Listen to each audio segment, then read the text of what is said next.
Hello friends, welcome to our channel biology with Payel, learn biology with full understanding.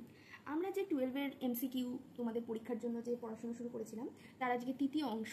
আজ আমরা নিয়ে চলে এসেছি পরাগযোগ বা পলিনেশন। পরাগযোগ অ্যাকচুয়ালি কি? পরাগযোগ মানে হলো উদ্ভিদের যে দুটো স্তবক আছে, পুংস্তবক এবং স্ত্রীস্তবক। তো পুংস্তবকে যে পরাগরেণু তৈরি হয় কোন পদ্ধতিতে তৈরি হয়? মাইক্রোস্পোরোজেনেসিস প্রক্রিয়ার মাধ্যমে যে পরাগরেণু তৈরি হয়, এবং স্ত্রী স্তবকে মেগাস্পোরোজেনেসিসের মাধ্যমে যে ডিম্বাণু তৈরি হয়, এগ তৈরি হয়। তাদের যে নিষেক প্রক্রিয়া বা ফার্টিলাইজেশন প্রক্রিয়ার জন্য যে পদ্ধতি নেওয়া হয়, যা ফার্টিলাইজেশন প্রক্রিয়া কিভাবে সম্পন্ন হবে সেই প্রক্রিয়াকেই আমরা পরাগযোগ বলে থাকি। পরাগরেণুর এক ফুল থেকে অন্য ফুলে বা একই ফুলে পরাগরেণুর পতিত হওয়া বা স্থানান্তরিত হওয়ার প্রক্রিয়াকে আমরা পরাগযোগ বলে থাকি। তো পরাগযোগ দুই রকমের হয়ে থাকে। পরাগযোগ যেহেতু এক ফুল বা ভিন্ন ফুলের মধ্যে কথা আসছে, সেই হিসাবেই পরাগযোগ দু রকমের হয়ে থাকে, স্বপরাগযোগ এবং ইতর পরাগযোগ। স্বপরাগযোগকে আমরা সেলফ পলিনেশন এবং ইতর পরাগযোগকে ক্রস পলিনেশন বলে থাকি। স্বপরাগযোগকে আমরা দুই ভাগে ভাগ করতে পারি, এক হচ্ছে অটোগ্যামি, দুই হচ্ছে গেইটেনোগ্যামি। অটোগ্যামি বলতে অটো শব্দের অর্থই হচ্ছে নিজে নিজে, যার অন্য কারোর দরকার পড়ে না, যেমন অটোমোবাইল। তো যে নিজেই হাঁটতে পারে তাকেই আমরা অটোমোবাইল বলি। তো অটো শব্দের অর্থই নিজে নিজে, তার মানে যে ফুলের পরাগযোগের জন্য অন্য কোনো ফুলের দরকারই পড়ে না, সেই ধরনের পরাগযোগকে আমরা অটোগ্যামি বলতে পারি। দেখো, সেই কারণে অটোগ্যামির মধ্যে লেখা আছে একই ফুলের মধ্যে পরাগযোগ সম্পন্ন হয়। এই অটোগ্যামিকে আবার আমরা দুই ভাগে ভাগ করতে পারি, এক হচ্ছে হোমোগ্যামি, দুই হচ্ছে ক্লিষ্টগ্যামি। হোমোগ্যামি মানে কি? হোমোগ্যামিতে ফুলটা কেমন হবে? মুক্ত প্রকৃতির হবে। মুক্ত প্রকৃতির ফুলে একই ফুলের পরাগরেণু যখন সেই ফুলেরই গর্ভমুণ্ডে পতিত হয় তাকে আমরা হোমোগ্যামি বলে থাকি। ক্লিষ্টগ্যামি কি? ক্লিষ্ট শব্দের অর্থই হচ্ছে ক্লোজ। তাহলে ফুল নিজেই যদি বদ্ধ প্রকৃতির হয়ে থাকে, তাহলে একই রকমভাবেই সেই ফুলের পরাগরেণু অন্য জায়গা থেকে আসা সম্ভবই নয়। একই ফুলেরই পরাগরেণু সেই ফুলের গর্ভমুণ্ডে পতিত হবে।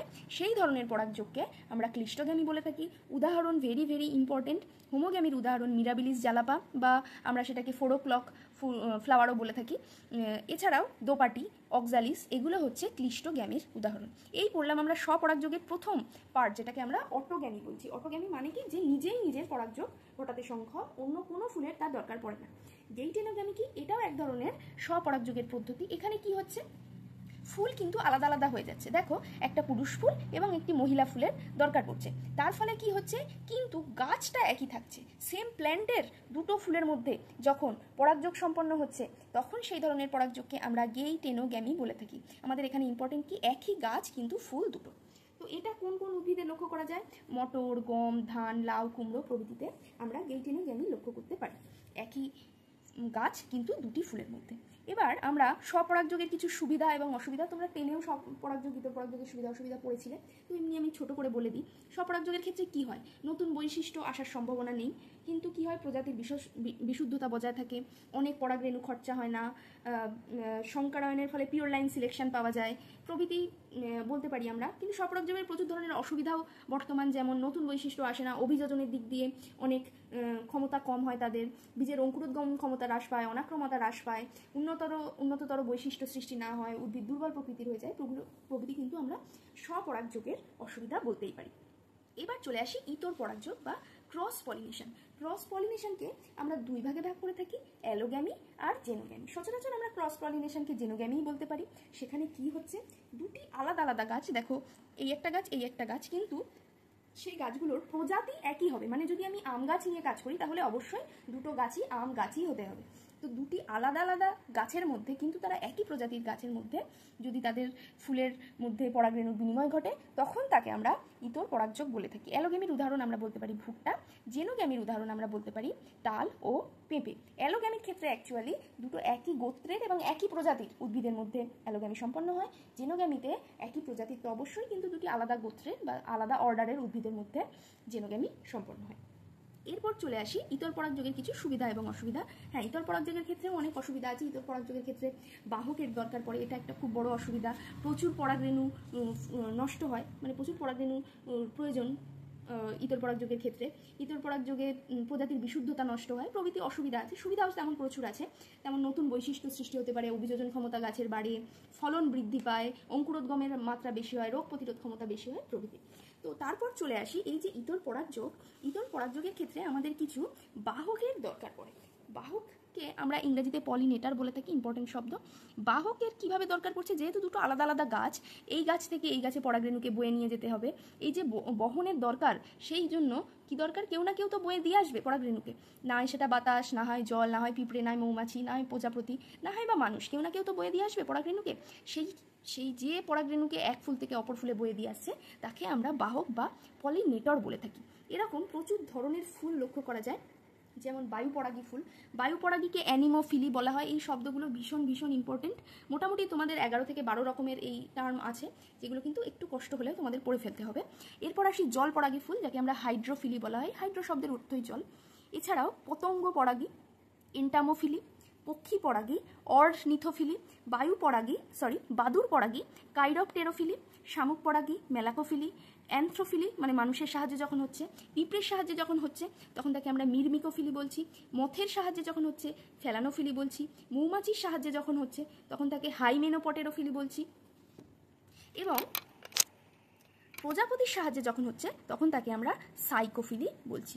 এই প্রতি কটা চার্টের প্রতি কটা নাম কিন্তু ভেরি ভেরি ইম্পর্টেন্ট। এখান থেকে তোমরা শর্ট কোশ্চেন পেতেই পারো পরীক্ষায়। তো প্রতি কটা নাম খুব ভালো করে মনে রাখবে। এরপর চলে আসি যে কোন গাছে কী ধরনের আমরা পরাগযোগ লক্ষ্য করতে পারি। দেখো, বায়ুর মাধ্যমে পরাগযোগ হয় কার কার, বেশি নাম তোমাদের পড়ার দরকার নেই, 3 থেকে 4টে নাম পড়ে রাখলেই এনাফ। ধান, গম, ভুট্টা, পাইন, নারকেল প্রভৃতির। জলের মাধ্যমে পাতা শ্যাওলা, পাতা ঝাঁঝি, ইম্পর্টেন্ট জলেরটা বিশেষ করে। পতঙ্গের মধ্যে লিচু, আম, রজনীগন্ধা, পদ্ম প্রভৃতি গাছে পতঙ্গের মাধ্যমে পরাগযোগ সম্পন্ন হয়। পাখির মাধ্যমে পলাশ, শিমুল, মাদার। এখন দেখবে তোমরা পলাশ ফুল লক্ষ্য করবে আর পলাশ গাছে পাখিও লক্ষ্য করবে। তো পাখির কিসে, পলাশ, শিমুল আর মাদারে।